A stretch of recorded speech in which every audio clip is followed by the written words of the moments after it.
On s'est déjà demandé quel chemin parcourt une application avant d'atterrir sur nos écrans? Eh bien aujourd'hui, on va suivre ce voyage, un voyage vraiment fascinant. Ça part d'une simple étincelle, d'une idée dans la tête d'un développeur, et ça se termine en application mondiale utilisée par des millions de personnes. Voilà, c'est la grande question qui va nous servir de fil rouge. Comment on passe d'une simple ligne de code à un service qui tourne partout dans le monde et qui est solide, qui est robuste? La réponse, on va le découvrir ensemble. C'est un cocktail assez incroyable d'automatisation, de standardisation et puis d'orchestration à une échelle gigantesque. Allez, première étape de ce voyage, le défi. Le défi fondamental du logiciel aujourd'hui. Parce que, soyons clairs, pour une entreprise, avoir un bon produit, ça ne suffit plus. Le vrai enjeu, c'est de réussir à le mettre entre les mains des utilisateurs et de le faire vite et sans accroc. C'est fini l'époque où déployer un logiciel, c'était une opération manuelle, super risquée, que tout le monde redoutait. Non. Aujourd'hui, ça doit faire partie du quotidien, du cycle normal de développement. L'agilité, en fait, ce n'est plus juste une option, c'est une question de survie. Bon, mais alors, comment on atteint cette fameuse agilité? Eh bien, en construisant une sorte d'autoroute pour le code. C'est ça qu'on appelle un pipeline de livraison continue. Pensez-y vraiment comme une chaîne de montage, mais pour le logiciel. Une chaîne moderne et surtout entièrement automatisée. Le pilier de cette chaîne de montage, c'est ce qu'on appelle la livraison continue, ou CD pour les intimes.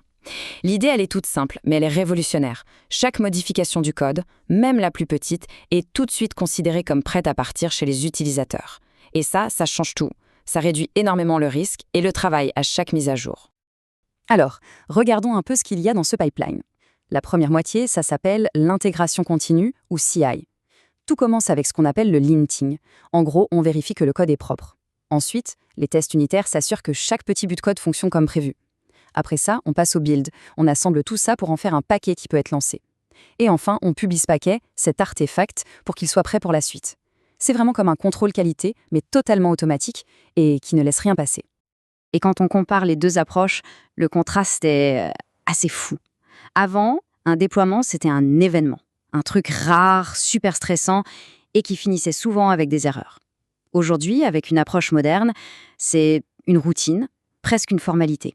On passe vraiment du grand soir qui fait peur à un flux continu beaucoup plus tranquille. Et ça change absolument tout. Ok, donc on a notre chaîne de montage. Maintenant, il nous faut un moyen de transporter le code de façon sûre et fiable. Et ce véhicule, ce carton standardisé, c'est le conteneur. Alors attention, un conteneur, ce n'est pas juste une machine virtuelle en plus petit. Pas du tout. Une VM, une machine virtuelle, elle virtualise carrément le matériel.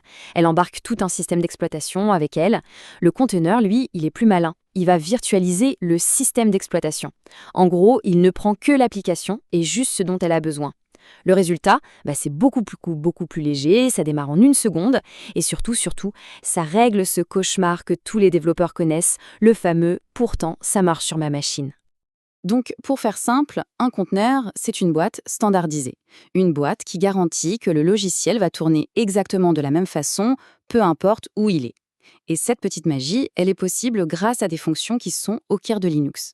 Les namespaces, qui s'occupent d'isoler les choses, et les cgroups, qui gèrent les ressources. Bon, on a nos véhicules, les conteneurs, mais quand on commence à en avoir des centaines, voire des milliers, il faut un système pour gérer tout ce trafic. Il faut un chef d'orchestre pour toute cette flotte. Et c'est là, précisément, qu'intervient Kubernetes.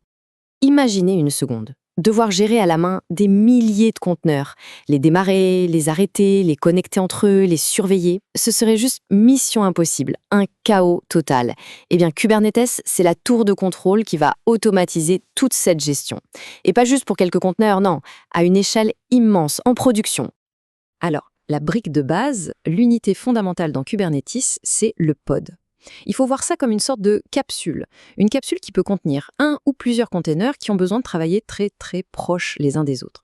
C'est vraiment le plus petit élément, c'est l'atome de l'univers Kubernetes. Le truc, c'est qu'un pod, ça va, ça vient. Ça peut être créé, détruit à tout moment. Et du coup, son adresse sur le réseau, elle change tout le temps. Alors, pour régler ce problème, il y a le service. Le service, il agit comme un point d'accès qui, lui, ne bouge pas. C'est une sorte d'adresse postale fixe pour un groupe de pods pour qu'il soit toujours joignable. Et ça, c'est absolument vital pour que les différentes parties de l'application puissent se parler. Et c'est là que la vraie magie de Kubernetes entre en jeu, avec ce qu'on appelle un deployment. Là, on lui dit plus « Hey, démarre ce pod ». Non, on lui déclare un état. Voilà, je veux qu'il y ait toujours 3 copies de ce pod qui tournent. Et c'est tout. Kubernetes s'occupe du reste. Il surveille, il maintient cet état. Un pod plante, hop, il le remplace automatiquement. C'est ça le principe de l'auto-réparation. Et c'est ce qui rend les systèmes d'aujourd'hui si solides. Bon, notre code a fait tout le chemin. Il est emballé dans ses conteneurs, géré par Kubernetes, il est arrivé à destination, le cloud. Mais alors, ça veut dire quoi concrètement de vivre et de travailler dans cet environnement? Le vrai super pouvoir des géants du cloud, comme Amazon, Google ou Microsoft, ce sont les économies d'échelle. C'est simple, en gérant des millions et des millions de serveurs, ils atteignent une efficacité et un coût par machine qu'une entreprise, même une très grande, ne pourrait jamais atteindre toute seule. Et c'est cet avantage qu'ils nous répercutent. Ce graphique, il illustre ça parfaitement. C'est ce qu'on appelle la courbe d'expérience. En gros, avec un taux de 75%, ça veut dire que chaque fois que la production double, le coût pour produire une unité baisse de 25%.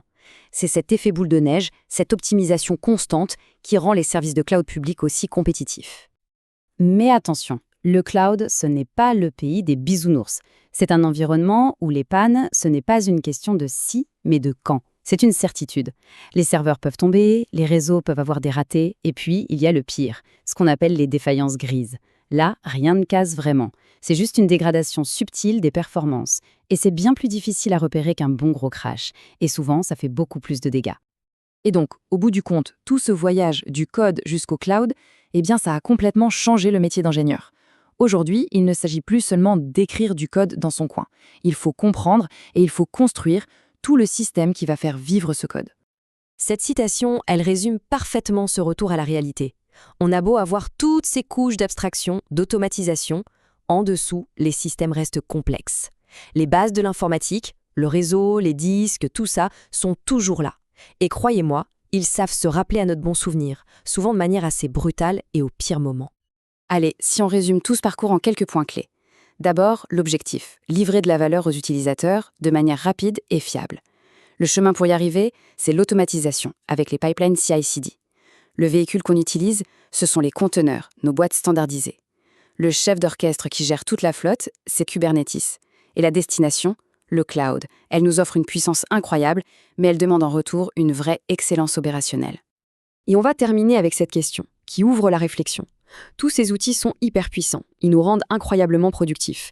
Mais est-ce qu'ils ne rendent pas la maîtrise des fondamentaux, de ce qui se passe vraiment sous le capot, encore plus cruciale justement pour le jour où ça ne marche plus tout seul? C'est une bonne question à se poser. Merci d'avoir fait ce voyage avec nous.